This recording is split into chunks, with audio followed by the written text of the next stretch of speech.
Les espèces du genre Cucurbita, les courges, les potirons, les coloquintes, ont été domestiquées en Amérique il y a environ 10 000 ans, à partir de formes sauvages, aujourd'hui disparues. Une étude récente, menée par des chercheurs de l'Université de Pennsylvanie, revient sur leur histoire. Elle est liée à celle de la mégafaune américaine, parmi laquelle on trouve le mastodonte, le mammouth ou encore le castor géant. En effet, ils ont trouvé dans leurs déjections fossiles de nombreuses graines de courges sauvages ancestrales.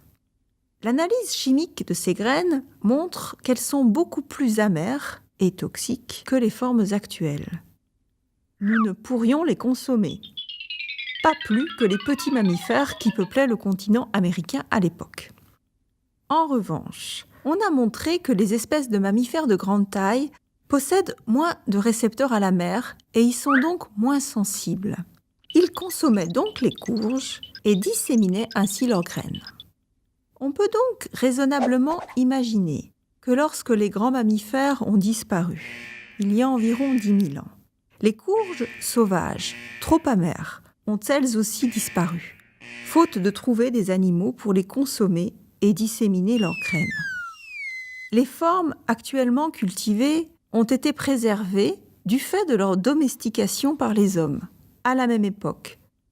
D'abord à des fins non alimentaires, pour produire par exemple des récipients, puis, après sélection de variétés moins amères, pour être consommées.